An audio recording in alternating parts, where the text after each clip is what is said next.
Hello, I'm Dr. Harper. This video is a syllabus video. In the syllabus, university policies within the syllabus.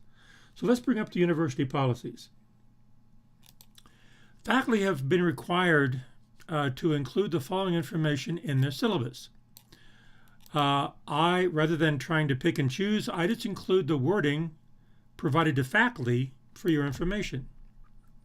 Okay, first, student code of conduct. I mentioned this in previous videos. Students are expected to know, understand, and comply with the ethical standards of the university, including rules against plagiarism, cheating, fabrication, falsification, multiple submissions, misuse of academic materials, and complicity and academic dishonesty. For suggestions on ways to avoid academic dishonesty, please see the Academic Honesty Handbook, which is this link right here. But they go deeper than what I did in my syllabus in my videos. They go through plagiarism and cheating and fabrication, falsification, misuse of materials, on and on and on. They go a little bit deeper. Disability access. I really didn't refer. I haven't talked about this, but this is important. Disability resources and services provide resources. If you need them, use them. You're here to learn. Use all the resources available to you because they're there for you to learn. Learning is more important than that's why you're here, than anything else. And so if you need help, then find help by disability resources. Non-discrimination, sexual misconduct. The University of Colorado Denver is committed to maintaining a positive learning, working, and living environment. Title IX prohibits discrimination on the basis of race, color, national origin, sex, age, disability, pregnancy, creed, religion, sexual orientation, veteran status, gender identity, gender expression, political philosophy or political affiliation, and access to, etc. I will abide by Title IX as strictly as needed. There's no need for that. There's no need for any kind of discrimination at all. We're here to learn, focus on learning. Statement on pronouns and preferred names. If I feel strongly about I want to call you what you want to be called. If I make a mistake, it's out of ignorance. Please correct me. If you correct me and I make a mistake again, correct me again. I don't mind because I do respect what you want to be called, and I will do that as best I can. And if I make a mistake, if I call you the wrong thing, just correct me, because it's really out of ignorance. And I apologize beforehand. Diversity and inclusion.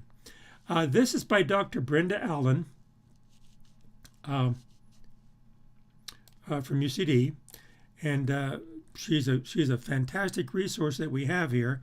And I understand what she's saying here, but I would say it differently. You belong here, as do your classmates. You belong here if you had great teachers. You belong here if you are, and she begins listing different religions and different types of orientation. I would not say it that way. You don't belong here just because you are a religion. You belong here if you want to learn. And I will teach you. Only because you want to learn, you're a student, that's what I focus on. And so I understand what she's saying, what she's getting at, and I agree, but I would say it differently. I'd say, regardless of all this, I will teach you. Because you are here to learn, I will teach you. The other stuff is outside of the purview of learning and teaching. The Student and Community Counseling Services. Again, this is a resource that's available. If you need it, use it. Everybody needs counseling from time to time.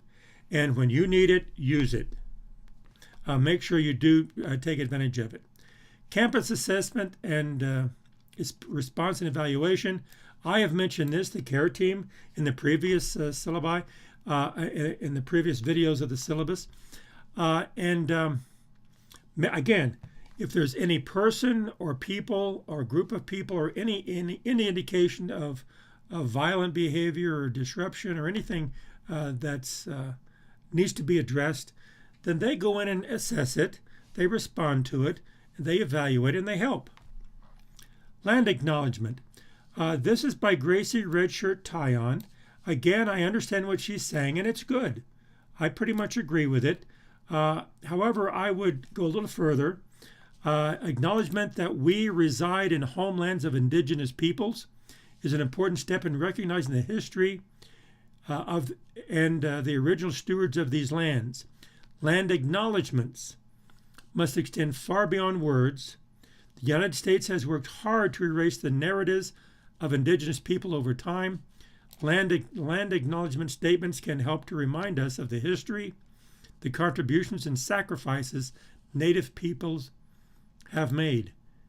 I would go further, that they are still making. It is still true today. They are here. They're not anyplace else. They're here. This is their land. And I would go further than just acknowledging the land. I would acknowledge the culture. I would acknowledge the approach and what they provide to our society. The indigenous people are still here. They are still here. They are here. And they have a whole different view of society, whole different view of morals and ethics, which is still here, and it should be part of our culture. So understand the culture. Finally, important dates to remember. Please refer to the academic calendar for all the dates. There are so many dates. I didn't list them in the syllabus because there's so many of them. This right here lists all of them. Refer to it often. So this is the university policies that the university wanted me to put in my syllabi. I did. And so refer to them often when you need to. That's all I have. And I hope this helps. And between now and the next time I see you, take care.